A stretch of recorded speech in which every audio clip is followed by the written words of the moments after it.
My name is Dorian. This is SCN Comics. We are starting our coverage of Iron Man, the Stark-Roxxon War, Part 1. Our story starts off in upstate New York at a Stark Unlimited facility.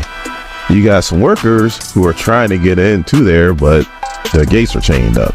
And you got two guards standing there. And the workers are like, oh, you guys are scared because you're trying to unionize. And the two guards are like, oh, the chains aren't because we're scared of you. The chains are there because we're scared of what we're going to do to you. And they transform. The workers think they're hulking out. They're not hulking out. They're turning into some demons because that's magic. Now, some of you, not all of you, but some of you might not be familiar with Roxxon. So let me give you a quick breakdown. Roxxon is every crooked corporation that you ever could think of, wrapped in one. They do all the bad things that all these corporations has ever done, but also too, because since this is comics, now you can throw in magic, alien tech, and all the different crazy inventions that all these big head scientists and geniuses that are in comics invent. They do whatever they can to get their hands on all that stuff. Like, could you imagine Elon Musk if he got his hands on like actual magical items? Or could you imagine like Bill Gates having like Shi'ar tech? Or Mark Zuckerberg, all of a sudden now he has Creed technology. Yeah, that's Roxxon. So obviously the people start running away. One of the demon guards corners like this worker. This other dude jumps on him. He gets thrown off, but I guess he got a little bit of training from the military. He lands on his feet. All of a sudden, this blast comes out of nowhere, and all you hear is, these guys aren't hoax. Stop that. That's how bad rumors get started. So obviously, as Iron Man, he lands, and he goes, obviously, you two are fired, but let me go ahead and pull this up for you. It pulls up a QR code. It's like, just go ahead and scan that, and after that, you could take the HR survey. And they're like, we don't work for you. And Iron Man's like, even better. Have it your way, not Hope Bros. And he uses his repulsor beams and blasts the hell out of them. So now they transform back into humans. And one was like, look, we did what we need to do. We need to get out of here. And the other dude's like, yeah, I know. I just really don't like this guy. So they run off. He transforms out of his armor and he meets with the workers that he just saves, but they're kind of giving him the cold shoulder. So for those of you guys who don't know, during the fall of House of X, actually it was during the fall of X, Phi-Long pretty much took control of Stark's company. Now, Phi-Long was this guy that got pissed off at the mutants because they made it to Mars and pretty much terraformed it and put a rocket on there. And Phi-Long wanted to do the same thing, and he feels like the mutants robbed him of his destiny. So somehow, some way, he thought it was a great idea to steal Stark's company and make big, huge sentinels that look like giant Iron Men. So with the help of his wife, no, I think she's ex-wife now, Emma Frost, he got his company back, and now he's trying to clean up everything that Phi-Long did. And trust me, as we read this book, we're gonna find out that Phi-Long did more than just make big old huge Iron Man sentinels. So now the reason why the workers would give him the cold shoulder is because Phi-Long had them making weapons. Well, everybody knows that Stark doesn't want to make weapons. So workers like, you're probably gonna let us go. And Stark's like, no, we're not gonna let you go. But we don't want to make weapons. So maybe we can make something like semiconductors. Those are really hot right now. So the one worker's like, see, that's the problem. You guys say what we need to make and then we make it. Like, we have no say in what we make. And Stark's like, you know what? That might be a problem. Let's talk. We can maybe fix that problem. So that sounds all good, but no company in the world, fiction or non-fiction, operates that way. That's like the writer of this comic, Spencer Ackerman, is walking into Marvel. Is like, you know what? I don't feel like writing comics. I feel like making Marvel wet naps. We're going to do wet naps. And I'm going to look at them like, sounds like a plan. You just got to do it somewhere else because you ain't making it here. We make comics. So he goes to fly away. And as he's getting a little higher and higher, all of a sudden, his suit just cuts out on him. And he comes crashing down into his facility and right on these shelves. And somebody's like, call ambulance because he is hurt. Hurt. Now, he knows he was dealing with Roxxon, and he even said that, damn, he didn't even bring his magic armor, but he didn't feel like he really needed it. That's going to come up later. So now we cut to Manhattan many weeks later, and he is rehabbing. And see, we are like kindred spirits because he's like, I hate the cold. Like, I had my medical care facility here in the Brownstone, but I should have put one in Santa Monica. I'm the same way, Tony. I hate the cold, and if I had the means to be anywhere else, I would say anywhere else. Somewhere warm other than Ohio from about November to about April, I'll be staring at some palm trees. Now, he doesn't know what the hell happened to his armor. He's pretty sure that it wasn't magical, but it could have been, but he's pretty sure it wasn't. So he goes the technical route and he does like a global update to all his armors to secure him. So his virtual assistants let him know that he has a meeting in 15 minutes. And he's like, what are you talking about? It's only 6 o'clock. And his virtual assistant was like, it's 9:45. He was like, oh, can't be late for this one. This is with the board. So the only way to get there in time is for him to put on his armor and go. So he shows up and he gets out of his Iron Man suit. And he didn't even have time to get into a business suit. Like, he still has on his wife beater, or should we say spousal beater? Either way it goes, just saying beater will probably get him demonetized. But Pheelong didn't do him any favors, because this board, whew, are full of people that don't like Stark. Like Jack Koenig Jr., whose daddy was Secretary of Defense when Stark was the Director of S.H.I.E.L.D. They didn't get along. And he's guessing that Jr. probably blamed Stark for his daddy's death. But then Tony uses his helmet as a projector and goes, hey, look, when we get out of weapons, I thought of a surefire way to bring in some revenue. It's called Stark Booking. We could bet on superhero fights and see how they go. But then this former S.H.I.E.L.D. agent, who's on the board, her nickname was a Cavalry, brings in AIM. Yes, Advanced Ideal Mechanics. But not just AIM, but they also bring in the Scientist Supreme. Yeah, that is such a thing. Dr. Rappaccini, and if I pronounce that right, I deserve a gold star. And she lets Stark know that AIM and Roxxon are partnering together to purchase Stark Unlimited. So Tony's pissed off, obviously, for all kinds of reasons. Main reason is that once a company is about to be purchased, everything is frozen. So whatever they want to do as far as changes go, they can't. Not until the purchase is either completed or rescinded. So Stark Unlimited will continue to make weapons, and there's nothing that Tony can do about it. So obviously he's pissed. He trashes his lab, and then he does one thing you're never supposed to do when you have a bad day. He puts on his helmet and he hops on social media. And he doubles down by responding to the trolls. But then there's an explosion. He looks over and goes, of course. He puts on a suit. He shows up. It's a laundromat that's on fire. He does a scan and says there's no life force present. So he puts out the fire and then he's hit from behind.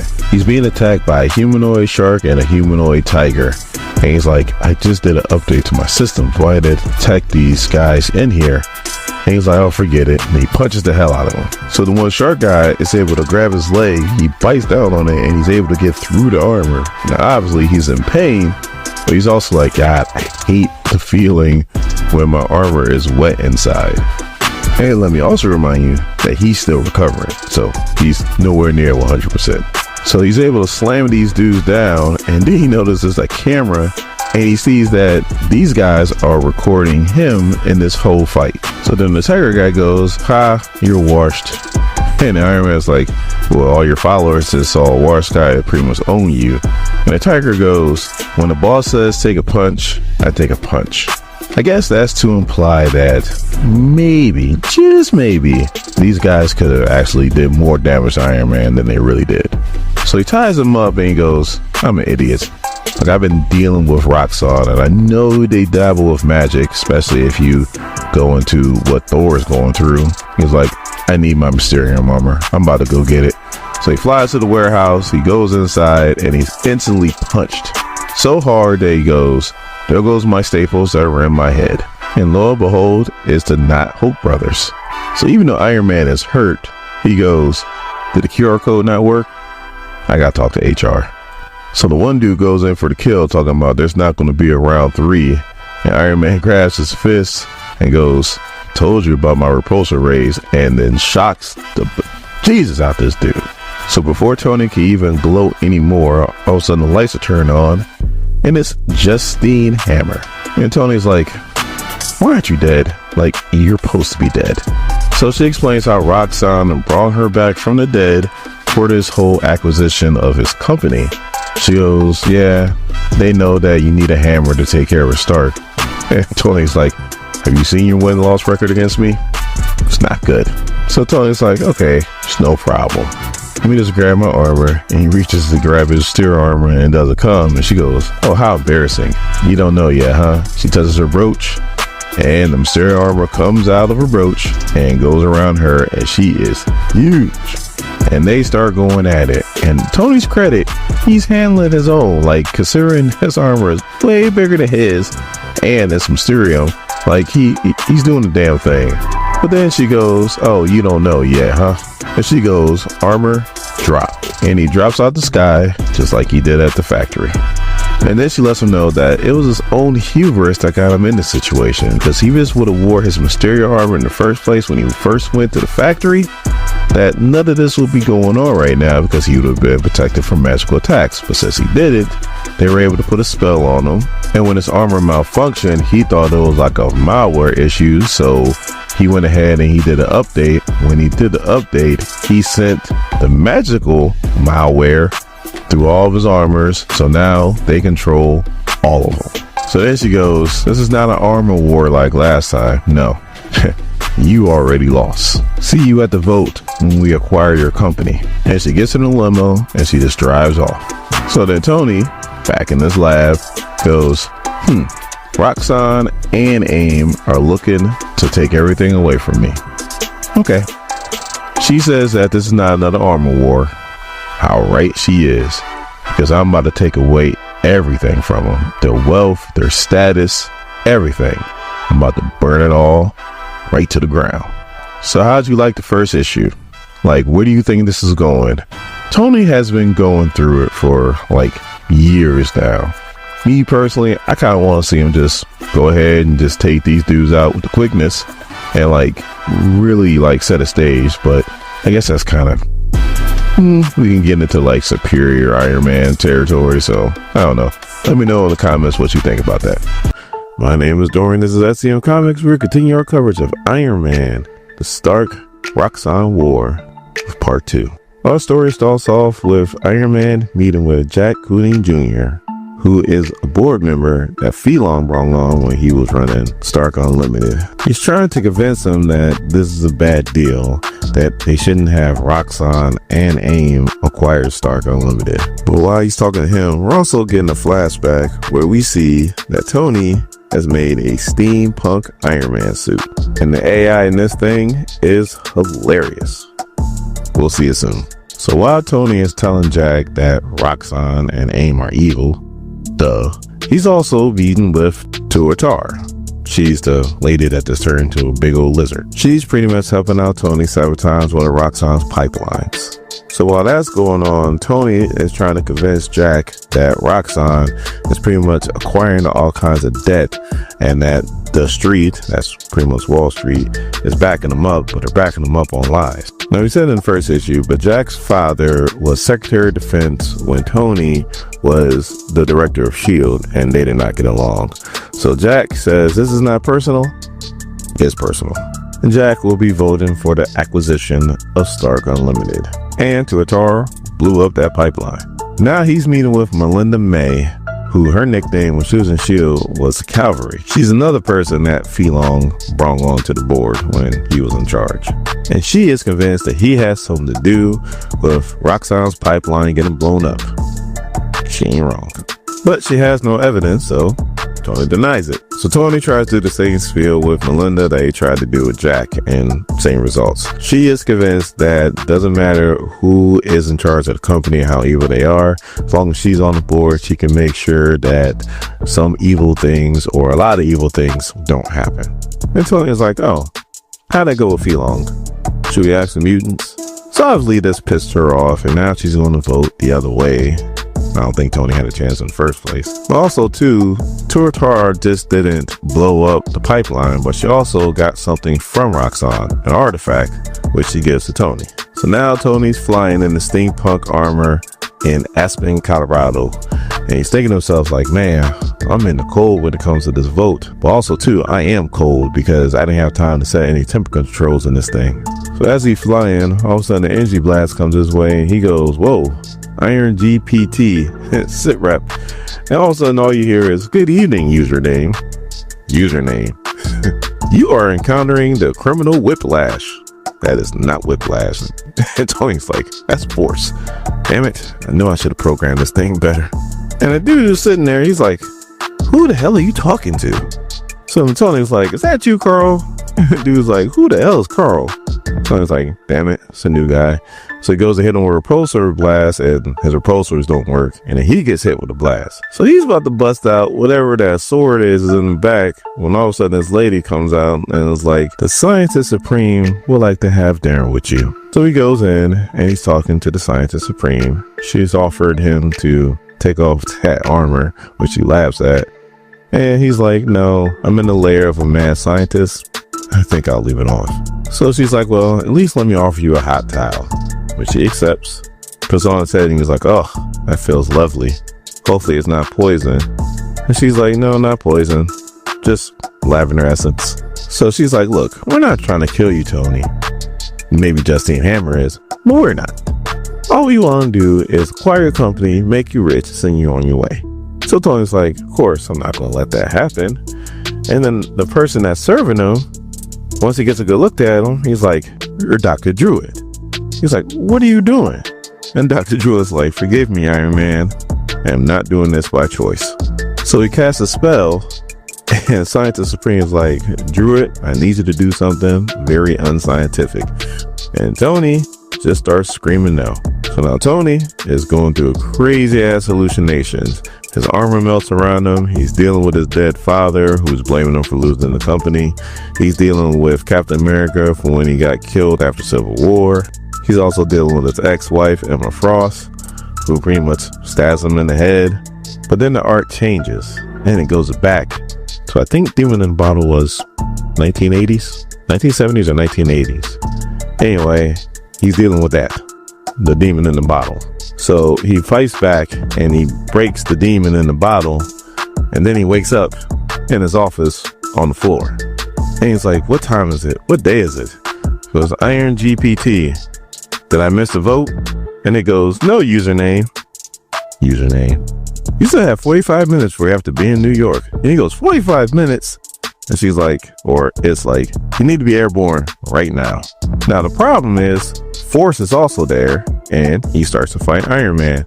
And he's like, I ain't got time for this. I really don't got time for this. But I won't have to deal with this dude. So all of a sudden he reaches back, and the artifact that Tuatar gave him, he was able to make a big old steampunk buster sword. Now it's probably not going to be called a buster sword, but this thing looks straight out of Final Fantasy. My name is Dorian. This is SCM Comics. We're continuing our coverage of Iron Man, the Stark-Roxxon War, number 3. Our story starts off with the last one left off. We have Iron Man with his big ass buster sword battling Force. Seems like everybody got a buster sword now. The Force manages to knock the sword out of his hands.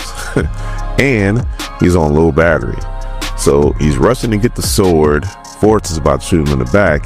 He gets the sword, turns around, redirects the blast, and then we cut to the board of directors of Stark Unlimited, AIM, and Roxxon. And pretty much, they feel like this is a done deal. Literally.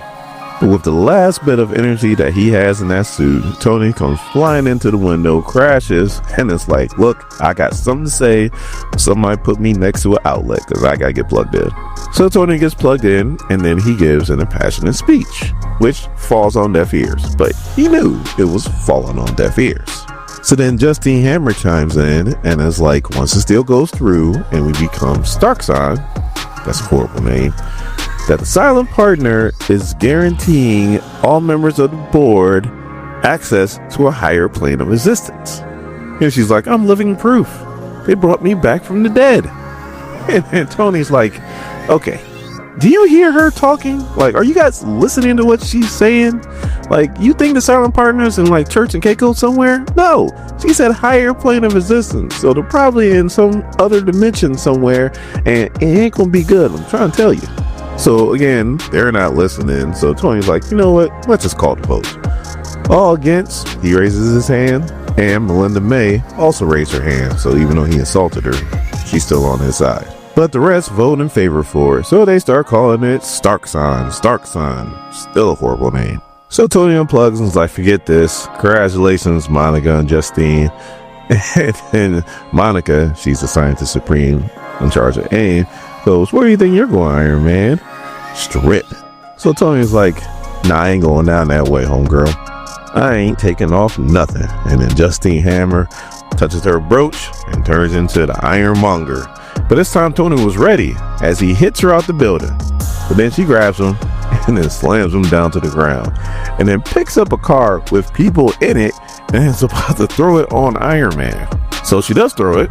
Tony catches it, sets it down, and then he pulls out his big ass Buster Sword. And oh yeah, his AI that only calls him by username called her the Iron Mommy. And finally he was like, you know what, just shut the hell up. So his repulsor rays hasn't worked on that suit like at all. So finally he decides that instead of trying to shoot his repulsors to his hand, he'll just redirect it to the sword, which he fully admits he got that from Thor. And then he shoots her with a blast through the sword. And then he comes down with the sword. He says, have at thee. So he hit her pretty good, like into the ground, and people are like crowding around trying to take pictures, and he's like, get the hell out of here. So she decides to finally get up, and then she shoots her repulsor ray right at Iron Man, and he blocks it with the sword. He absorbs the blast, and then he sends it right back at her. Now she's pretty much done. But then Dr. Druid comes out of nowhere and is like, the silent partner would like to speak to all you guys. And the next thing you know, they're in another dimension, just like Tony said. So then Tony's like, Druid, man, what the hell happened, man? Did you get catfish or something? So then Druid's like, my quest for knowledge has bound me to a dark broker. He summons us. Blasco, former Lord of Limbo. So Tony's like, geez, the X-Men told me about this dude. If you don't know, he's the dude that Ileana pretty much kicked out of Limbo. So Blasco is right to it and is like, look, the Ironmonger is now the new leader of Starkson. So you want to hail somebody, hail her, which they start doing. So then Tony's like, you're more of a middleman, so who you working for? And Blasco's like, they're ancient, but right now they want to stay anonymous. But just know they want to venture into new markets. And that's why we made sure this acquisition happened. So the board members are finally starting to realize that they got into a bad deal. And Melinda May, ex-S.H.I.E.L.D. agent, ain't having none of it. She has a gun underneath the table. She gets up to shoot Justina, but then Iron Man stops her. So pretty much everything's looking bad. The board members are scared out their minds, and it looks like there's no hope. But Iron Man's like, there's one problem. So Belasco's like, what's the problem? And Iron Man's like, I don't think you were told the whole truth when it comes to me, Roxxon, and AIM. You see, they always try to come at me, and I always beat them. Always. Dr. Druid, why don't you show him real quick? So Dr. Druid shows him in his mind, and Belasco's like, oh no, this is a bad deal. I gotta contact my clients. So then Justina's like, oh, I come back from the dead for this? And then Belasco's like, no, you know what? They respect you, Ironmonger, so you're free. And Iron Man, you're free to go too. Everybody else, you guys are my prisoners. Your souls belong to me. So of course the board members start to freak out. And Tony's like, look, there's a deal on the table. You got 60 seconds to take it. You all will vote right now to annul the merger, and you will resign from the Stark board, divesting yourselves from all Stark's holdings. So then Jack Quinny Jr. is like, whoo, Tony, that'll wipe me out. My portfolio is Stark heavy. Tony's like, 30 seconds. So they all vote yes. And then Tony's like, look, in Justina's brooch is some Mysterium. Instead of taking her souls, why don't you take that? Belasco's like, deal. So then Belasco's like, my clients want to keep the conversation open, so we'll be in touch. And as a gift, we'll let you keep the infernal malware. And Justina Hammer's like, just another weapon to sell, Iron Man. And then Tony's like, no, you were right. I couldn't iron my way out of this one, but I damn sure Tony Stark's my way. So Dr. Druid brings back Tony and Justina to New York, and then Dr. Druid's like, the other board members? Tony's like, take them somewhere else. Let's take them home. I don't feel like dealing with them. And then Justina just gives Tony the brooch and is like, you're the Ironmonger now, and just walks away. And that's the end of the comic. And I was like, kind of womp womp a little bit. But the next issue is going to have Scarlet Witch. My name is Doran. This is SEM Comics. We are continuing our coverage of Iron Man with number 4. Our story starts off in Chicago, where a police van pulls up and these dudes come out wearing ski masks and automatic weapons, like just SWAT. And they're telling everybody in this diner to get on the ground and get on the ground now. So as they're arresting all these people, once again, they got ski masks on, so they're really cops. This dude walks up, kind of sees what's going on. This dude in the ski mask sees him and then tells him, come here. He takes off and old boy starts running after, like, don't make me chase you. All I'm thinking to myself is, that kid probably runs a 4.4. You ain't catching him. But then there's a bright light that stops the kid dead in his tracks. And he's like, no, I'm not. And all of a sudden, old boy with the ski mask finally caught his ass up, brings the dude down and arrests him. So the kid's like, what is that up there? And the SWAT dude, or ski mask guy, that's to let you know that the Heat owns this city now. So then we cut to Santa Monica, where Tony is meeting with Riri Williams, yes, Ironheart, and is talking about what the demon, or Blasco, gave to Tony. Now, he also has an AI named Natalie there. I don't know what the acronym's for. So Riri's like, you can't trust a magical item that came from a different dimension. And Tony's like, I know that. So I called in a consultant. As Wanda appears, or the Scarlet Witch. So Tony thanks her for coming and asks her how the shop's going. She goes, great.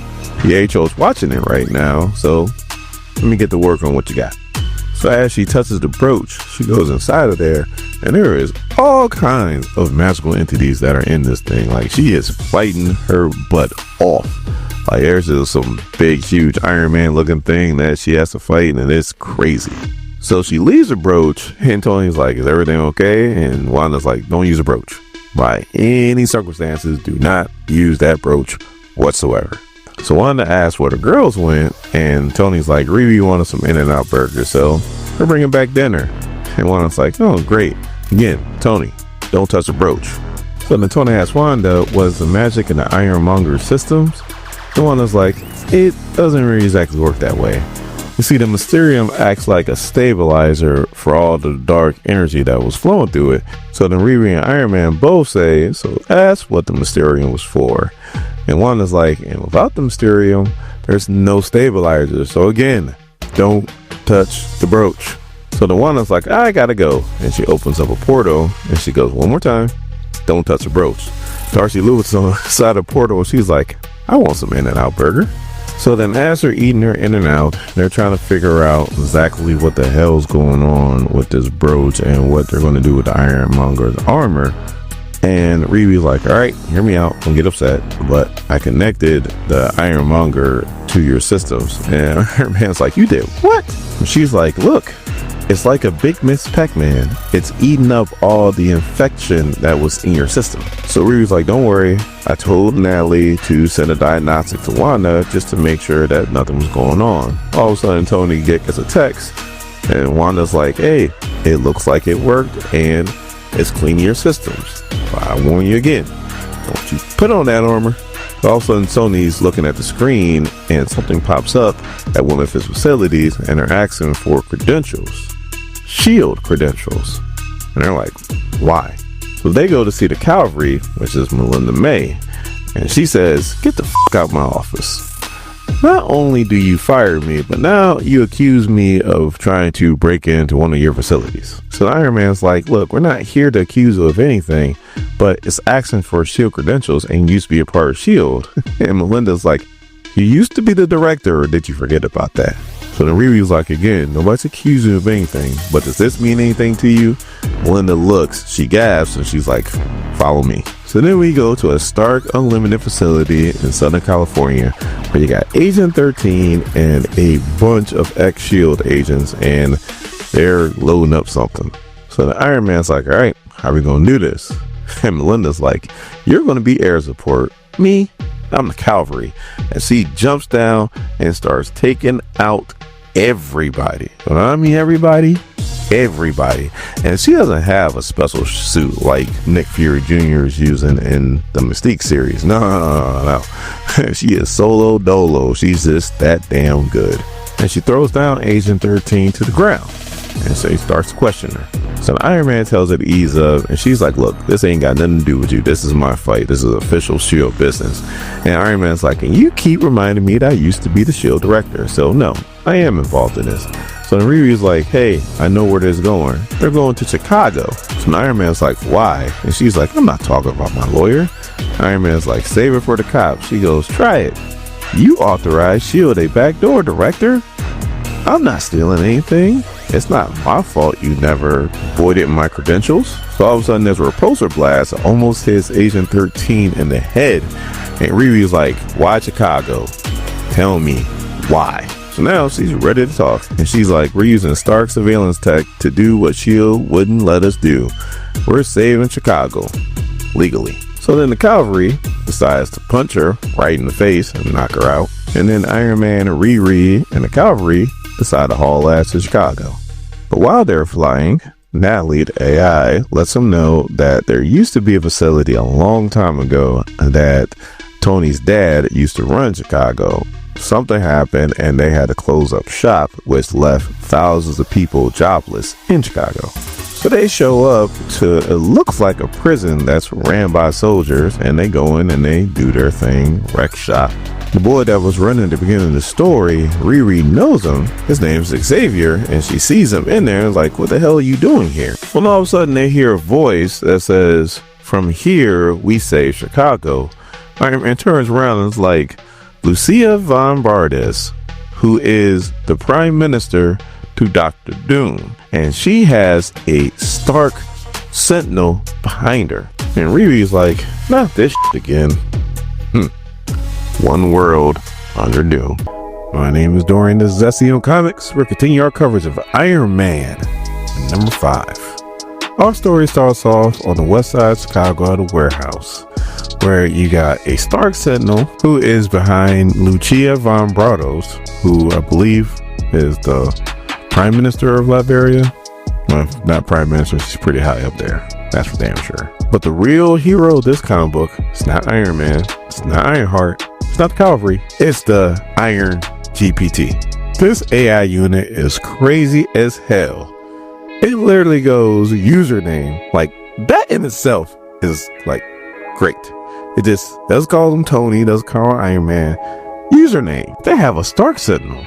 Do you want me to scan the area for mutants? Perhaps in a humorous accent? So Tony's like, no, I asked you to do all this. Like, you're doing too much. Just stop. And Natalie, which is the AI for Ironheart, she just loses it and was like, you see, this is what happens when you have white people do an AI program. And before you get all up in arms, look up Spencer Ackerman. He's white. So Riri's like, focus, Natalie. Focus. So Iron Man's going to go head up with Lucia. Ironheart is going to try to rescue all the people and get them free. And the cavalry is doing everything else, fighting all the other ground soldiers. Which, by the way, a lot of them are ex-S.H.I.E.L.D. agents, so they're no slouches. So Iron Man hits her with a repulsor blast from his Buster Sword. And she's like, oh no, that don't work on me no more. You see, Ironheart whooped me. I learned my lesson. I can absorb repulsor blasts, and now I can send them right back, which she does. Iron Man falls into a building. The cavalry catches his Buster Sword, so how strong is she? So Iron Man's like, I can't pass out, even though I really want to, because he never recovered from like the very first issue. So he's been operating on fumes this whole series. But he's like, if I can't hit a repulsor blast, I could just hit her. And that's what he does with his armor.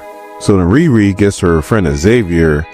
She starts working on a fence so she can get him out. And he starts explaining how these heat agents, they act like cops, but when they arrested him, they didn't buckle. They just asked him questions. He couldn't really answer them and started beating him down. And then asked him more questions. He couldn't answer them and started beating him down again. And this is looking real racist really fast. So said heat agents start surrounding them, and Riri's like, oh, you want to surround me and you want to beat up people? I got something for you. And she unleashes her blast, which knocks just about everybody out. And then she grabs one, and then she decides that he's going to answer some questions. And he's trying to stick to the G code. And Riri's like, I will pick you up and drop you on your head from like 200 feet. Don't play with me. So Lucia is still putting on Iron Man. Riri's like, I need to help Tony. She goes in there to help. And Lucia and Riri, like I said, Riri kind of put it on her. And they have no love lost. So they start going at it. So just when Lucia is about to hit both Iron Man and Riri with like this recoil repulsor blast, all of a sudden that Buster Sword comes out of nowhere and hits Lucia and was thrown by the cavalry. Again, how strong is this woman? So Iron Man calls back his Buster Sword like he's Thor and this Mjolnir, and once he gets it, he's like, I might not be able to hit Lucia with a repulsor blast, but you heat agents, that's a different story. And he takes them all out with one big old strike. The Ironheart, Iron Man, and the cavalry regroup, and they get a good look at Lucia, and she's pretty much mostly robot by now. I mean, yeah, she's a robot. And even though her face is messed up, that's still not stopping her from putting it on Iron Man once again. Man, this dude needs some new armor. So if I understand Lucia correctly, I guess Doom kicked her out, is what I'm assuming from what I'm reading from this comic. And she's like, well, since I don't have any place to go, I might as well come here. They are using the heat agents to pretty much clear the west side, and then they're going to corrupt whatever politicians they need to buy up whatever real estate they can, and then they're going to claim it as theirs. That's kind of what I understand this as. Correct me if I'm wrong in the comments, but that's what I'm getting. And when she says this, Riri Iron Man said, you know what? Let's just go ahead and combine this blast real quick. And then they hit her with a blast. And this time, she doesn't repel it. And she takes all of it till she's gone. So they scan the area, and it seems like Lucia's gone. So Iron Man takes off his helmet and goes to the cavalry and is like, you know what? I need a person like you on my board. And the cavalry's like, ha! So you fire me and then you want to bring me back? She's like, no. If this showed me anything, these ex-SHIELD agents need some guidance. So even though I whoop their butts, once they wake back up, you know what, I'm going to be there for them, and I'm going to give them something to follow other than bad guys. So Iron Man and Riri start freeing all the people that have been incarcerated unfairly and unnecessarily. When all of a sudden, Stark Sentinel just wakes up because Lucia uploaded herself into that. So yes, the Iron GPT strikes again. So obviously Lucia starts wrecking shop. Tony and Riri start trying to get as many people out of there as she can, but they also know that they gotta stop Lucia. So Ironheart's like, I got an idea. It's a long shot, but I got an idea, which are pin particles. Yeah, she has pin particles, and she makes herself huge, big enough to fight Lucia. So they start to go at it. It looks like two big old kaijus.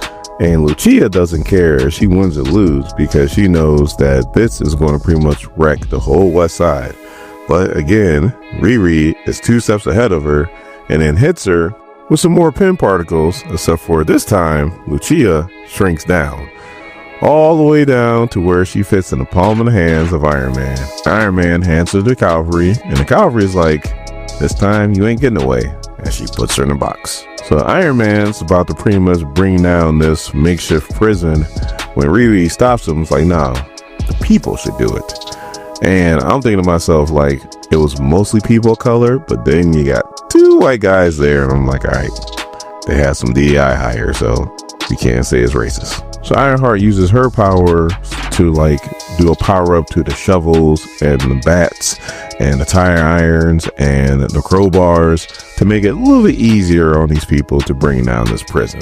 So Iron Man goes to Riri and is like, all right, I need to upgrade this armor, because he's probably tired of being called username by his AI, even though I'm not gonna lie, that is fantastic. The AI just says username. You guys might not think it's funny. Me, I think it's funny as hell. My name is Dorian. This is SEO Comics. We continue our coverage of Iron Man. Number 6. Our story starts off in the Russian province of United Latveria. Can't wait till I don't have to say that.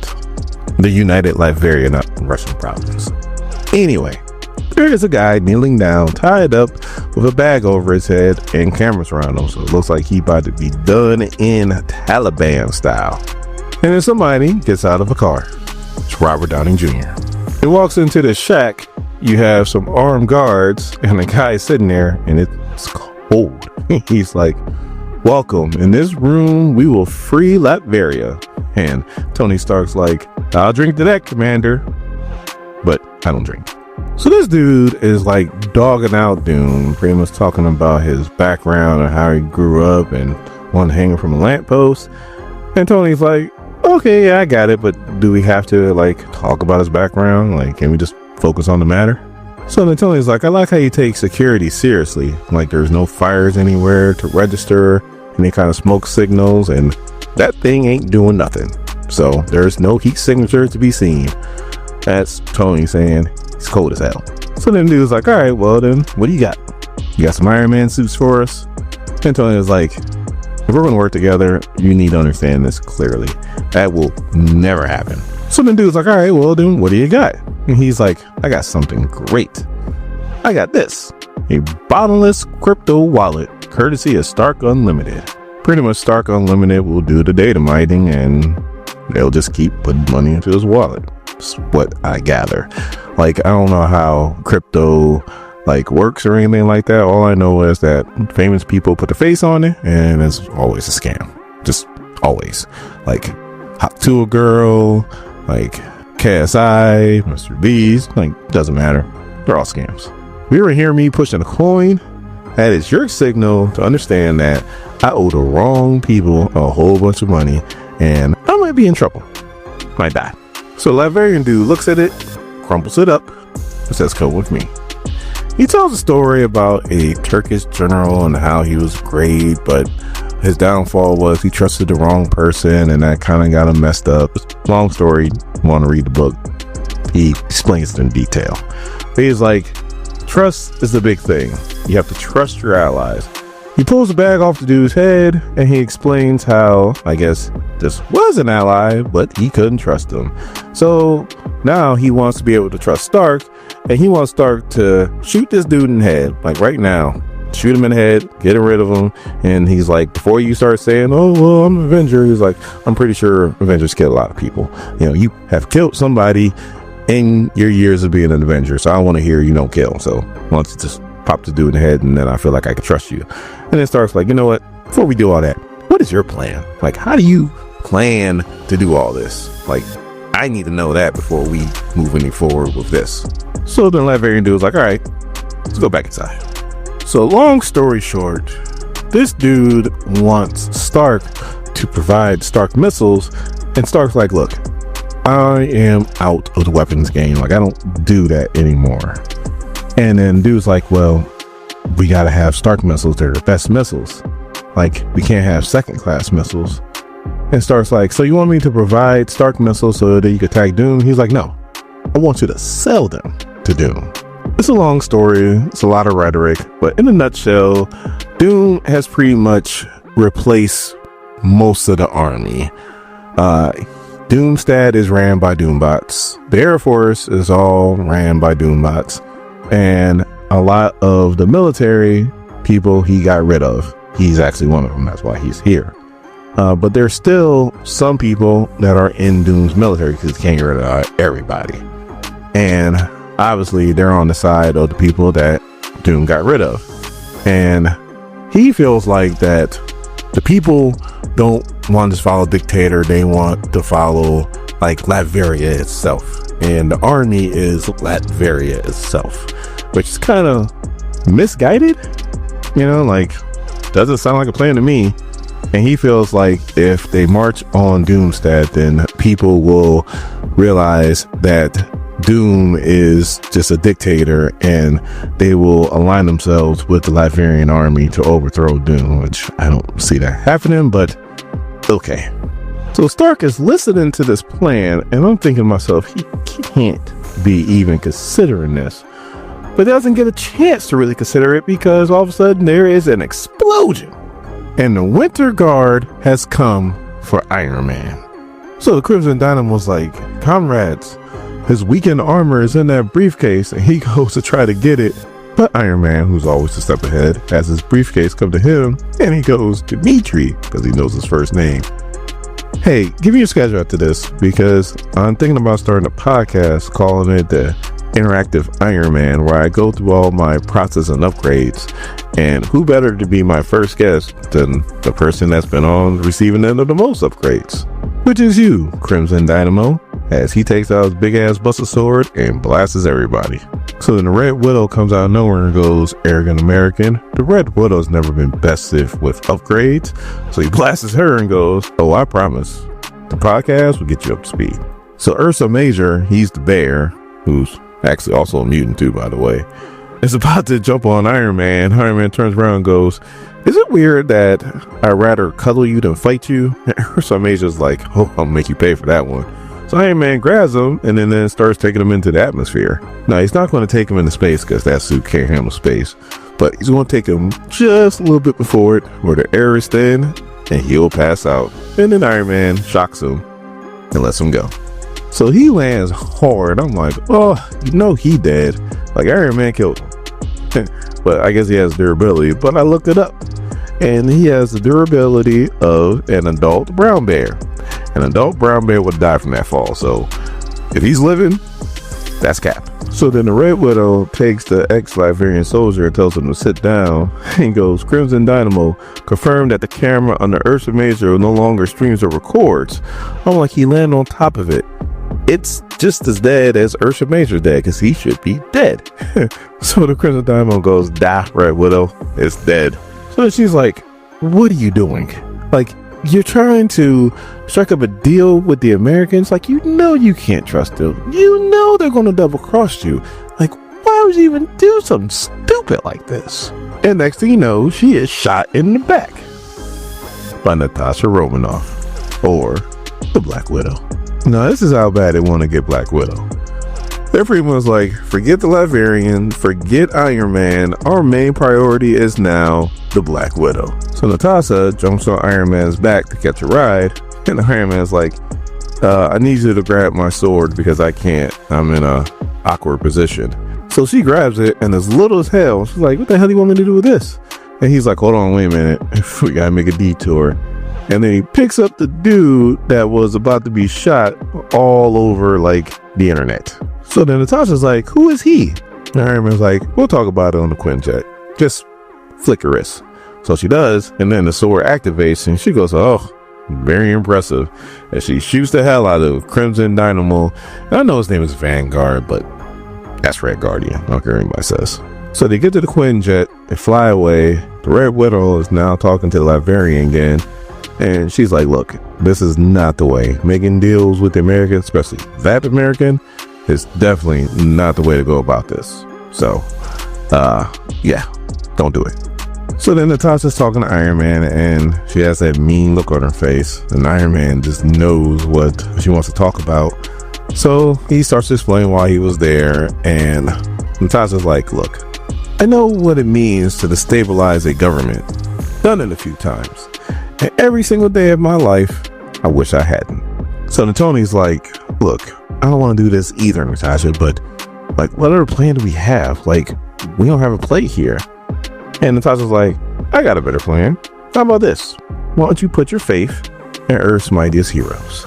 So he says, all right, you know what? You're right. Thank you, Nat. I needed that.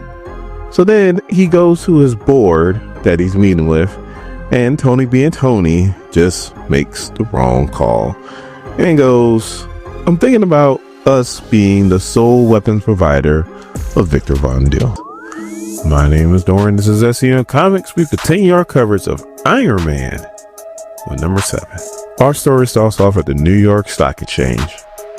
We have a content creator who is live streaming, and he's like, I just want to be here at this moment when Iron Man cured himself of the woke virus, because he is announcing that Stark Unlimited is getting back in the weapons business.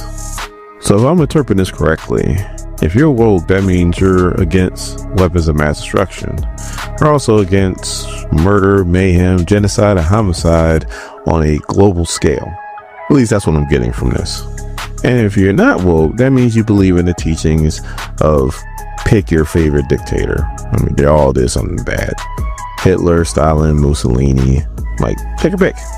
Or am I just jumping to extreme conclusions out of nowhere?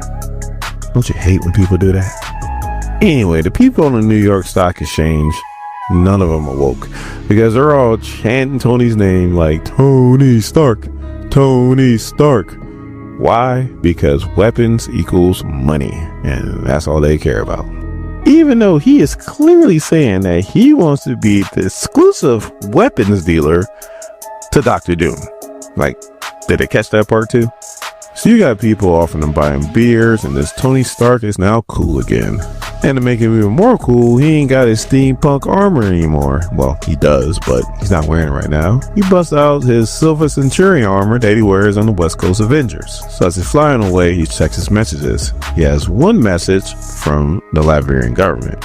He also has a message from Black Widow, and she's like, this is not what we talked about. You need to call me. He also has a message from the cavalry, and she's like, you gotta be kidding me with this BS. So as soon as he lands on Stark Towers, she is right there, and she's like, first you insult me, then you threaten me, then you take me to the hell dimension. He's like, Melinda just, and she's like, shut up. Then you block my kill shot in the hell dimension. He's like, Melinda, I said shut up. And then you fire me, all so that this company wouldn't make weapons. And then what do? You turn around and you tell everybody now that we make weapons. And Tony's like, first off, I didn't drag you to the hell dimension. That was Justine Hammer. And she's like, besides the point, you're the reason why we were there. So he's like, I can explain. And she was like, you better. Because not only are we making weapons now, but we're making weapons for Dr. Doom. Like, make it make sense. So as he's trying to explain himself, she's like, hold on, time out. Where's your busted ass armor at? I thought Justine Hammer went ahead and took care of all your armors with that crazy ass malware. And he's like, yeah, she did, but this one was actually turned off when she did that, so it never received a signal. And this is what I've been using on the West Coast with that team. So then she's like, so that thing can fly, but you trying to tell me that you couldn't send out a text message? So he's like, look, I'm sorry. I'm so sorry. I will not leave you out the loop again because I actually need your help. And she's like, with what? He's like, I'll tell you in a minute. We gotta get into the bubble. I can't tell you out here. So as they go into the bubble, he has another missed message from the Latvian government. She introduces him to the dude that he saved that was going to get shot in his head on the live stream. And then he starts to explain his plan. He explains how he met with the Latvian Patriotic Front. And she's like, oh, I'm familiar with them. And don't you mean terrorist group? So Iron Man's like, yeah, either way, they're the only ones in Latveria that are willing to oppose Doom. His plan in a nutshell is to supply weapons to Doom, but also once he's inside, he's able to help out this terrorist group start a war with Doom inside his borders. Because how can Doom rule the world if he can't even rule his own country? So he needs her to be a liaison to this group because he can't be seen dealing with them and pull off his part of the plan. And she goes, sounds like Black Widow work. And she's like, why me? I'm not an Avenger. And he's like, the Avengers don't know about this. And they can't and won't. Nat knows, and she warned me against it, but I lied to her and I went ahead and did it anyway. So the cover goes, it sounds like you need somebody that can beat the shit out of Black Widow. False. So false. False, false, false. Like, the cavalry's good. She beat up all those SHIELD agents by herself. And there was at least 20 to 30 of them. But she ain't no Black Widow. Like, she's no Natasha Romanoff. And yes, I do have a bias because when I went to go see Iron Man 2, which everybody hates Iron Man 2, but when she showed up with that curly long red hair, oh my goodness, I drink her bathwater. Like, I was already a Black Widow fan in the comics, but once I saw that, I was like, yes, I will marry you. Just say when and where, and I'll marry you. So no, Calvary, you can't beat up my boo. So she agrees to the plan, and she says, the only reason I'm doing this is because Doom is a problem. If it was any other situation, I'd turn your ass into the FBI. So old boy scar on his face starts hurting, and he's like, Doom is here. He's like, what? And out of nowhere, Victorious shows up, which I'm like, hold on, time out. I thought her Doom was on the outs. We'll get to that in a minute. She shoots the briefcase right out of his hand, so that Silver Centurion armor, he can't put that on. So he got to turn to his old beat up steampunk armor with big old busted sword to fight Victorious. Now, if you guys remember me covering Avengers Assemble, Victorious was in that, and she gave the Avengers all they wanted and then some. She has a power cosmic. So what is he going to do in that busted armor? I have no clue. Actually, I do, and you'll hear me in a minute. So old boy that he saved, I guess, has some magical abilities and tries to use them to wrap up Victorious, and Victorious busts out them chains and then uses her power cosmic and blasts the hell out of this guy. Iron Man's like, dude, why don't you try to get involved? Like, I can't break the fall. So he's like, Cavalry, I need you to catch him. He uses the sword, blasts him, which had to hurt, into the direction of the Cavalry so Cavalry can catch him without him dropping and falling to the ground and killing himself. But then Victorious uses this moment and punches the bejesus out of Tony. So he goes, Armor GPT, I need options.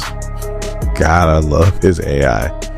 She goes, first things first, username, don't black out, because if you black out, then I can't give you any of the options I come up with. He goes, you know what? I got this. So he throws his sword and it's like misses her.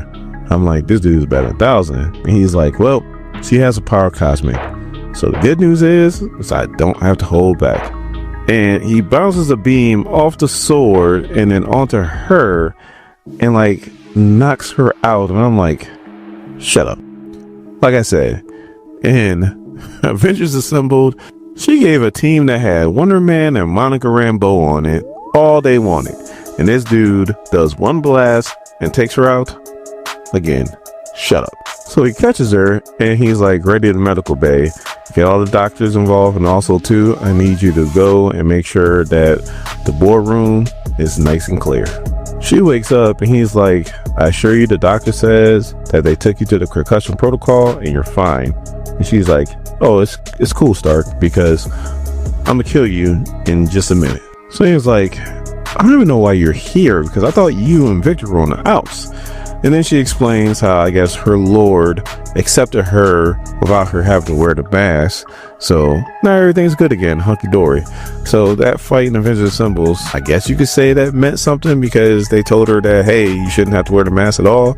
But I mean, they didn't think that she would just go back to him like that. But then again, I guess Doom changed the rules on him, I guess. So they go into the boardroom and Iron Man's trying to explain his position, and Victorious is just like, I don't get it. We rule the world. Like, why are you even having this conversation? Like, everybody works for us. Everybody. So Iron Man's like, I don't think you get it. You see, if you went ahead and just killed me and just took over my company, then you're pretty much telling the world that everything that Doom's been saying about how this is going to be a peaceful time and that everything is going to run exactly the way it normally ran. There's going to be just some slight improvements, but pretty much you can do what you want to do, be who you want to be, and all that is pretty much thrown right out the window. Because then Doom wouldn't be an emperor, he would be a tyrant, a dictator. You see, you're thinking like a tyrant. You're like, Doom took over, that means we run everything, that means everybody is just our subjects. That's not the case. See, your thinking and his thinking seem to be two different things. So do you really want to make a decision that you feel like is right, but he might not feel like is right? Like, haven't we been down this road before? Did it work out for you that last time? So what did she do? She gets pissed off and flips the table. But since she has power cosmic, she also flips the chairs, she flips Tony, she flips Cavalry, she flips everything. So he has to bust out the busted armor again and that big sword. He's trying to deflect her blast, but this time the blast knocks the sword out of his hands, and Victoria's pretty much about to have him dead to rights. The Cavalry walks over and finds Victoria's staff. She picks it up and then blasts the hell out of Victoria. And she goes to Tony like, oh, I like this. I like this a lot.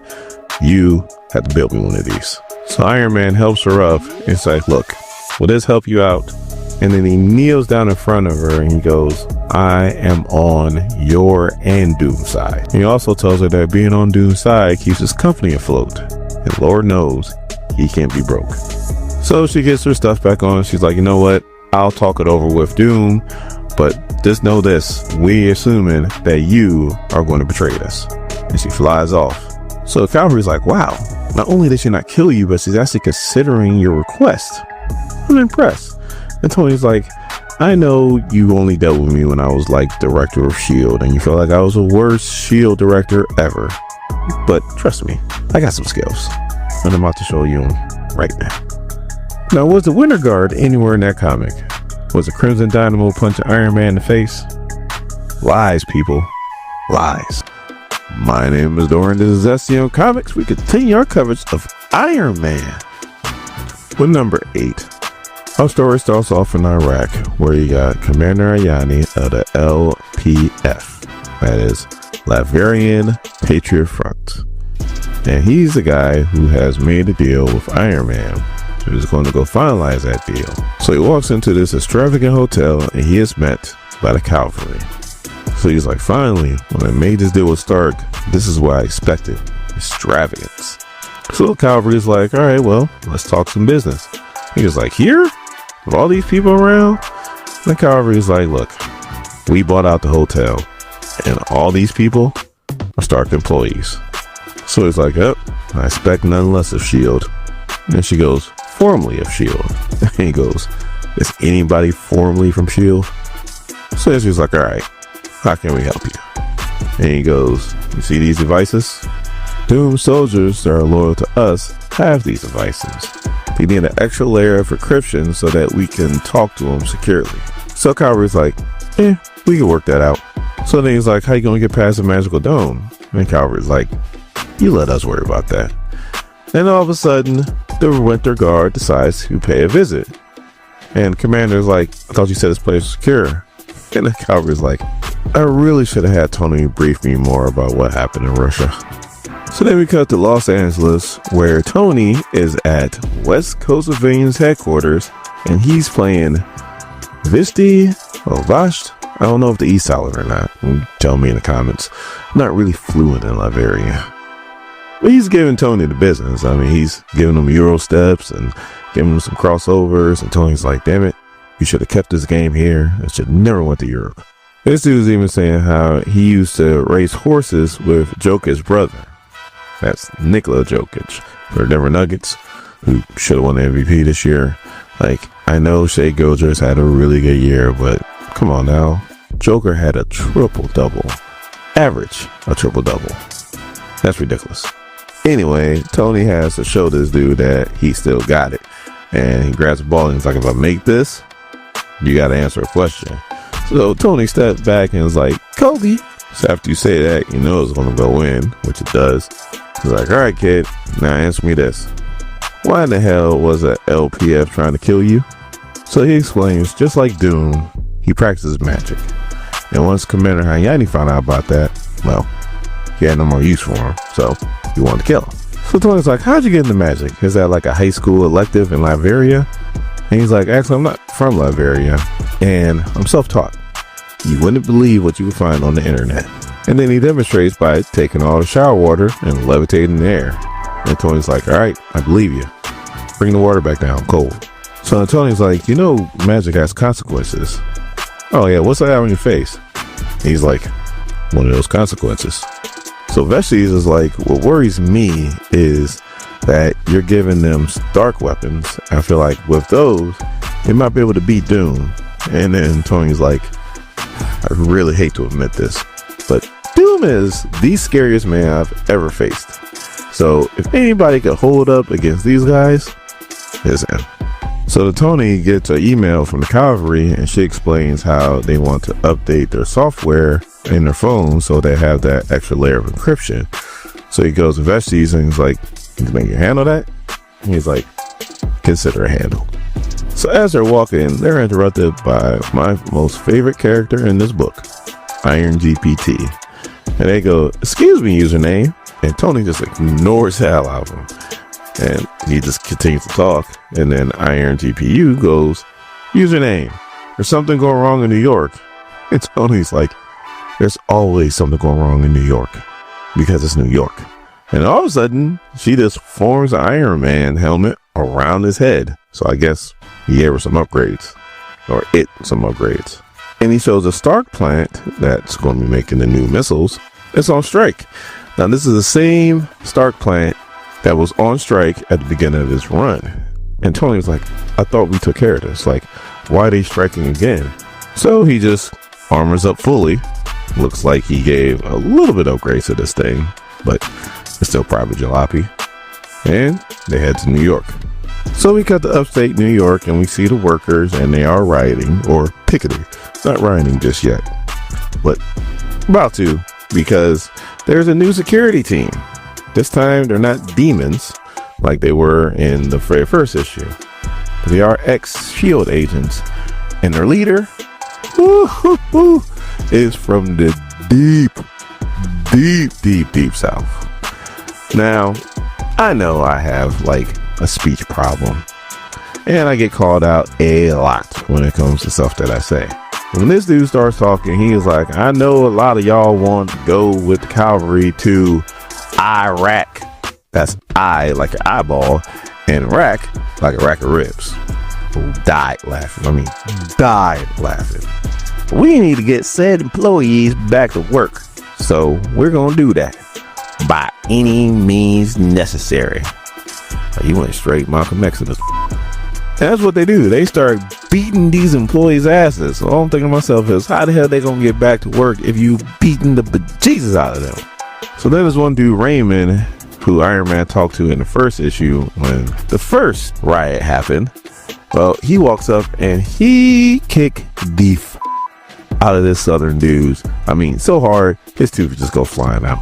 So Raymond's like, that dude that you was beating up, he has kids and a heart condition, and he's just putting it on this dude. I'm like, he might be ex-SHIELD, but he can't fight. But then the other SHIELD agents come and they start beating down Raymond, and now the southern dude was like, pick his ass up because I got something for him. And then he gets a repulsor blast by Jalopy Iron Man. So Antonio's like, damn, Cavalry, who'd you hire? Like, this is nuts. So he goes, Iron GPT, I need you to get some ambulances inbound and also get the sheriff's department here because I'm definitely pressing charges. So he looks down at Raymond and he's like, you and me, we need to talk. So Iron Man's like, all right, what's up? And Raymond's like, well, first off, we never worked out new contracts. And Iron Man's like, I've been really busy. And he's like, is that an excuse? So Raymond's like, hold that thought. We'll get back to that. Second off, you told me to my face that we were not going to make weapons anymore. And know what we're doing? We're making weapons. And Iron Man again's like, I know I sound like a hypocrite. No, you don't sound like a hypocrite. You are a hypocrite. So Iron Man's like, all right, first thing first, we'll file those contracts so we can get you back to work. And Raymond's like, oh no, those contracts null and void. We want new contracts. We want more money. So Iron Man's like, time out. Not only are you like not working, but now you want more money to not work. And then he comes to the same conclusion that every billionaire comes to. He's like, Raymond, I mean, I hate to do it, but I'll just automate the whole thing to save a buck. So I need those missiles to go to Liberia, and I need them to go ASAP. And Raymond's like, that's fine. You go ahead and do it because we can hold out now. He's like, what are you talking about? He's like, somebody donated a large portion to us to the point to where we can wait. And Iron Man's like, hold that thought. I'll be right back. He flies over to Brooklyn, and the costume that she's in is not fooling him at all. So she doesn't even try to hide it. She starts doing her Black Widow thing and starts shooting at him. So he's like, Natasha, wait. And she's like, whatever, Tony. And shoots him right in the face with one of those Widow blasts. And he's like, stop shooting me. I'm tired of being electrocuted. So then he goes, I know you started the strike. And Natasha's like, yep. Just like I know that you went behind my back and did the one thing that I told you not to do. And then Tony's like, well, people got hurt. And then she's like, this is how it is. This is what happens when you bring down like corporations and governments. People get hurt. So then she's like, it's not too late. You don't have to go down this route. And Tony's like, no, I got to go down this route. So Natasha's like, all right, well, just know one thing, that next time I come back, I might come back with the Avengers. So then Tony gets back to the factory and he's like, all right, glad you're still here. Let's talk about this deal.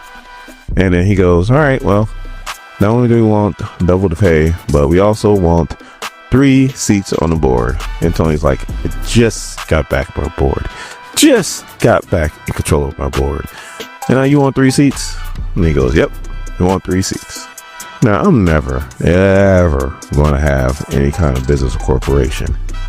But I tell you what, I would never, ever go public. I don't care if it means double my net worth and so on and so forth. Just the simple fact that I want to be able to control my business. I don't want to be forced out of my own damn business. I want to be at the top. I want to be able to make the decisions, especially since I'm the one who built it. I don't need any outside forces coming in here saying this is what you need to do now, and then they can fire if they want to. Just ask Steve Jobs or Vince McMahon or any countless other people who has been fired from their own company. So all of a sudden Tony goes, all right, fine, deal. You got the contracts and you got the seats. And they shake hands, and Vestige is shocked.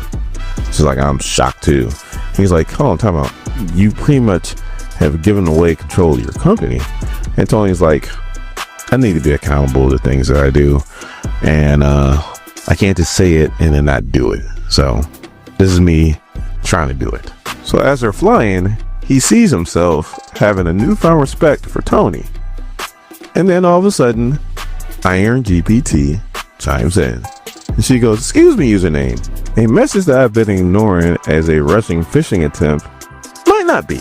Take a look at the queue up song. All you see is Red Widow. And she goes, Iron Man, are you listening very closely?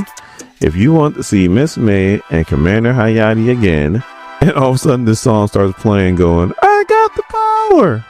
If I wasn't monetized already, boy, I had that song playing in the background as we speak. All you would hear, it's getting kind of heavy. So Tony goes, Iron GPT, get me a flight plan to wherever she's at, and please turn off that song. And then Vestige, I know somebody's going to give me shit because I probably mispronounced this dude's name I don't know how many times. And I'm not blurring out that last cuss word.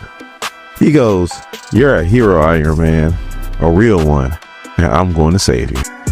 My name is Dorian. This is SEO Comics. We continue our coverage of Iron Man with number 9. Our story starts off at the Stark Towers in Manhattan, which is not in the United States anymore. No, it's the United Province of Latveria. So Iron Man, as he's flying away, is telling Vish, I don't know what it's Vish or Vishti, because there's an E at the end, was probably silent, so it could be Vish. I don't know. Whoever speaks Latvian, go ahead and let me know in the comments. That's right. There is no such thing as Latvian because it's made up. So leave me alone. Anyway, he's letting him know that he's going to try to get back the cavalry from the Red Widow, but the play that he's going to do is kind of dangerous. So if he doesn't make it back, that the company will go to Riri once she's old enough. Take that, all you Riri haters. Anyway, let's get back to the comic. So we do a flashback to Sincaria, and we're on a tarmac, and we got a young Vish as a child. Well, he found out that his parents were Latvian spies. They got found out, they got arrested, and now there's like a prisoner exchange that's going on. Now Vish is finding all this out for the first time, and then he's like, hold on, talking about we're Latvian, and you're like Praise Doom, because they were saying Praise Doom. It's like, isn't he a bad guy? And they're like, oh, you bought into the rhetoric. Well, while all this is going on, we're also doing flashbacks to the present, and he's doing something with magic. Don't know what it is, but he has a magic circle going. So anyway, they fly back to Latveria, and Doom meets him at the airport. And Vish's parents is like, now everything's gonna be okay. They get out, they kiss the feet of Doom, and Doom's like, oh no, we're gonna take care of you. Actually, my general is gonna take care of you right now. And Doom's like, you know what to do. Show me how you earn your nickname, Hayati. I don't know what that means, but I guess it's something bad. And it's our general who Iron Man has been dealing with. So now you can already go ahead and assume that Vish never saw his parents again, and this is why he can't stand Dr. Doom. Which, this is what I'm talking about when it comes to like One World Under Doom. Like, are people forgetting things like this? Like, Dr. Doom is not a good guy whatsoever. But Vish remembers all this, and he makes a magical spell, and he goes into a realm, looks like a hell realm, and it looks like he's making a deal with a devil. Is it Mephisto? Don't know. Never see his face.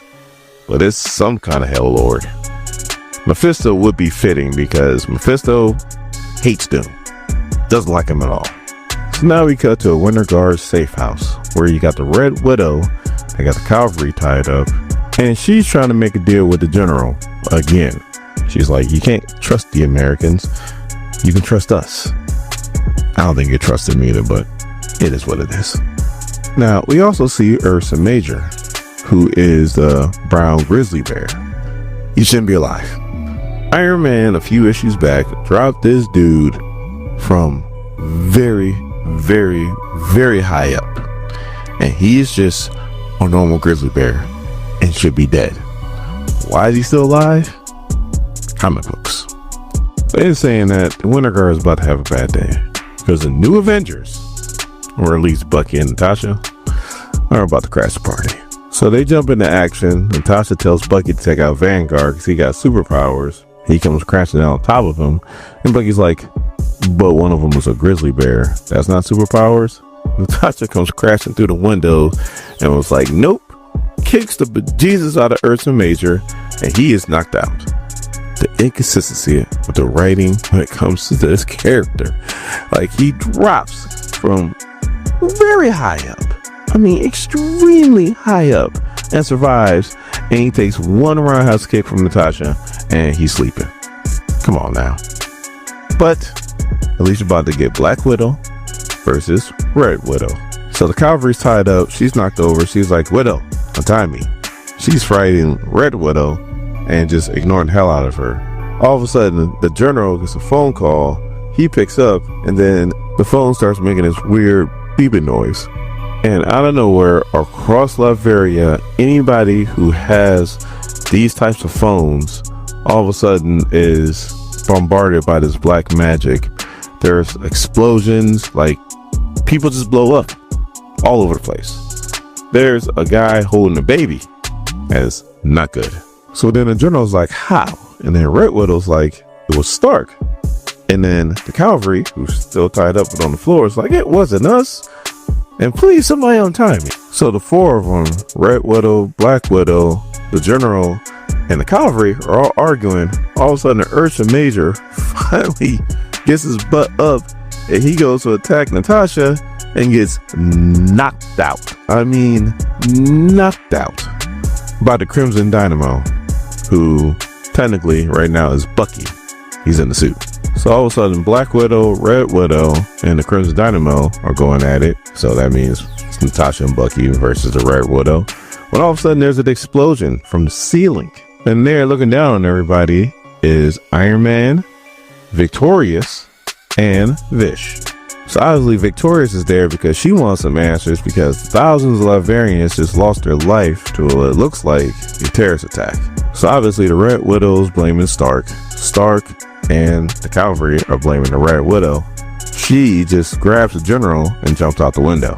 So Iron Man and Bucky go after Red Widow. Bucky's like, this armor is too big and too slow to catch up to her. So Iron Man's like, here, take these parts. These will help you. All of a sudden, Bucky's like, what the hell's going on? He starts speaking in Russian. He blasts Red Widow with a huge blast. Then comes down and pretty much is about to kill her. Still speaking in Russian. So Iron Man's like, hey, don't kill her. Enough people have died today. He starts taking back his parts. And then Bucky's like, what the hell is up with those parts? I haven't felt like that since I was under the Russian programming when I was a Winter Soldier. Apparently still is a Winter Soldier, but you know what I'm talking about. So the general is running for his life. And all of a sudden, he runs into a force field. and it's Vish, and he is ready to take revenge for his parents. So yes, this ends horribly. So Bucky and Iron Man bring back Red Widow, and Victorious is like, why is she still alive? And then Vish brings back the head, the general, and she's like, that's how it's done. She grabs the rest of the Winter Guard and is like, they're going in the gulag. You probably will never see them again. Iron Man, we'll be in touch about your missiles. So now Natasha's asking Tony that he have something to do with that terrorist attack. Bucky is asking Tony what's up with those parts that he gave him because it did something to him that's not natural. Tony takes off his helmet and is like, for one, I had nothing to do with that terrorist attack. And he's crying, by the way. And for two, he admits that he grabbed pieces of the Ironmonger, not the whole armor, but just pieces, because he felt like if he just did pieces, then the Ironmonger armor couldn't take over him, which was not the case. Because back in Iron Man number 4, Wanda warned him multiple times, don't touch that armor. But Iron Man didn't listen, because billionaires never do. But then Vish starts saying some magical incantation. He starts taking pieces of the Ironmonger armor, and then he creates a new armor using his magic. And I'm not gonna lie, he looks like Dr. Doom. But he says he's not here to hurt Iron Man. No, exact opposite. He's there to save him. You see what Spencer Ackerman did there? I was waiting for Dr. Doom to show up sooner or later. He wasn't even a problem. No, it was Vish. Vish the whole time was the real enemy. My name is Dorian. This is SEO Comics. We are concluding our coverage of Iron Man. For number 10. Our story starts off at the Latvian Providence at a Winter Guard safe house, or the remains of one anyway. And Iron Man is trying to make sense of why Vish killed all those Latvian people. And he keeps saying that he did it for him.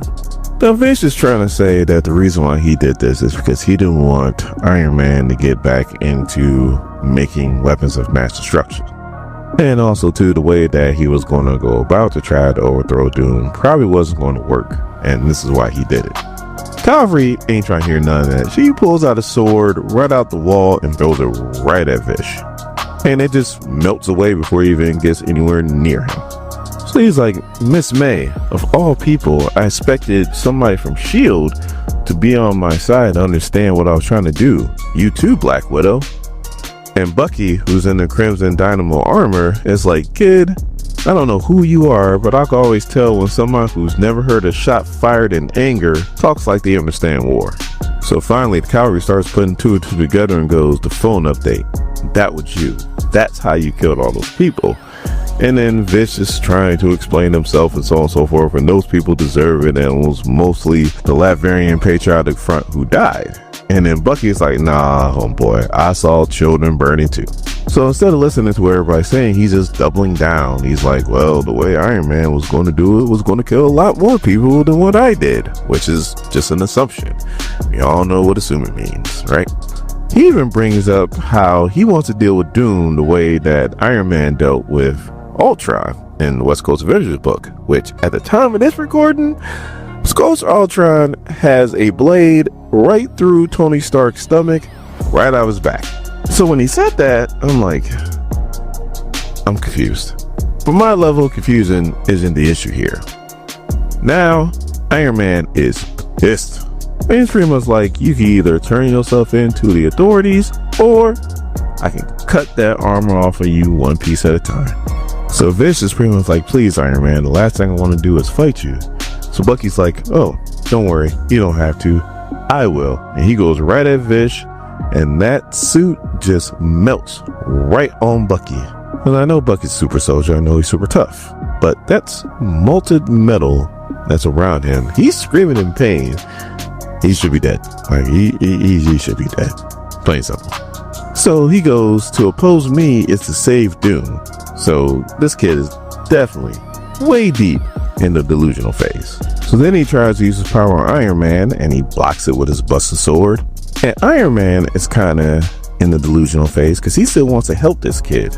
You know, everybody's like, you need to take this dude out. Well, all of a sudden, we find out who Vish was making a deal with a few issues back.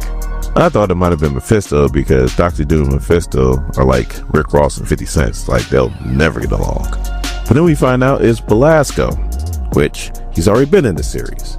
So I don't know why I didn't pick him. Maybe because he's forgettable. And he's got his Dr. Druid with him. And Black Widow don't know what happened last time, so she's just like, what the hell is Dr. Druid doing with Belasco? And Belasco brings everybody down to Limbo. Now, I have a question. I don't even know if I even asked this already, but just in case if I didn't, I want to ask it now. Why in the hell is Belasco down in Limbo? Like, Magic kicked him out, so I thought. And then Madeline Pryor is running it right now. Like, even when Magic was still running it, like, how the hell is she letting Belasco like just chill in Limbo? Like, thought she kicked him out to a different dimension, but I guess not.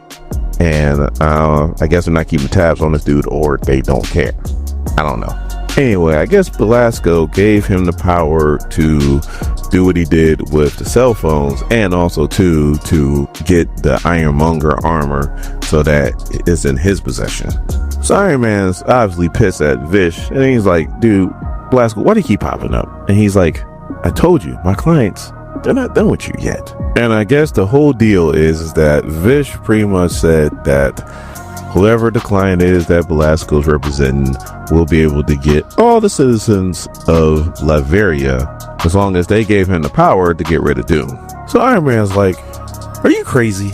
Like, Dormammu didn't have enough power to get rid of Doom. Like, what makes you think you do? Because you're definitely not on Dormammu's level. Which is definitely true. Like, he ain't nowhere near Dormammu. And I don't care what anybody said. Dormammu had Doom dead to rights. He just cheated. So now, man's like, even if you beat Doom, you gave all of his people to Belasco's clients. So what's it matter? So he's like, once I defeat Doom, I can keep them at bay. I'm just like, okay, you realize they're right there. They can hear you. So the Iron Man's like, all right, it's time to fight. And he hits him with a blast with his Buster Sword. They're going at it. And pretty much Vish is like, look, your plan was never going to work. Like, throughout this whole thing, you never even upgraded your armor. And Iron Man's like, oh, I didn't upgrade my armor. And his armor is beat up. He goes, I upgraded the sword. And the sword takes away all of Vish's powers. So then Belasco's pissed and is like, dude, we gave you all this power and you can't even beat Iron Man? So, and Iron Man's like, no, he couldn't. So then Belasco's like, this is the second time you ruined my client's plans. There will not be a third. So Iron Man's like, no problem. I guess I'll just cut out the middleman. So all of a sudden, Belasco's clients start talking to him mentally. And all of a sudden, he's like, you know what? It's cool. They have changed their minds and we'll be leaving now. So Dr. Druid's making portals and they're taking Vish with him. And Bucky's like, that's what you get for idolizing billionaires. And Iron Man's like, why are you taking him? And he's like, he belongs to us, so he's our property. So he goes with us. And Iron Man's like, I'll save you. And Vish is like, no, you ain't saving nothing. I'll escape this and I'll kill you and I'll kill Doom. So Belasco's like, I'll catch you later, Iron Man. Your demons always do. Black Widow goes to Dr. Druid and is like, I don't know what Belasco got on you, but you need to fight it. We're not going to forget about you. And Winter Soldier's like, you know what? I'm going to go into a different portal because I need some time by myself. So then we cut to Stark Towers where Tony and Melinda are about to have a meeting with Doom. Doom shows up. He's like, we can make this quick. You are a part of the origin that I got rid of. Why the hell would I bring you back? Like, no, there's no deal. Have a nice day. So Tony goes, I failed. And Calvary is like, you could think of it that way, but you also saved all of his people from some interdimensional beings, whether he knew about it or not, which he probably didn't. So there you go. There goes a win. So Iron Man's like, I converted all my factories into weapons factories. For what? For nothing. And then Raymond walks in for his first board meeting. Now, if you don't know who Raymond is, I'm not going to do all that explanation. Link to the playlist is in the description. In a nutshell, they started a union and he represents all the Stark employees for the board. Anyway, he says he's been in contact with the International Association of Machinists and Aerospace Workers, and they want them to start working on some semiconductors for him. And Stark's like, you know what? No problem. Your facility is going to be the first one to start rolling them out. So then he sits down with Black Widow and she's like, I told you, the best way to fight Doom is the way we're fighting him right now. And he goes, I know. I want to stop trying to fight him as a businessman and fight him as the Avenger. So she's like, well, what about your armor? And he's like, well, you know what? Now that the Ironmonger armor is gone, so it's a malware. So all my armors are starting to come back online. So she's like, oh, so you can get rid of that horrible armor that you had. And he goes, yeah, but I think I'm going to keep the sword. He also needs to keep that AI. The AI that just keeps calling him username. So what do you think? Did you love the series? Did you hate the series? Please let me know in the comments. Iron Man will return in Iron and Frost, which is all about the Age of Revelation.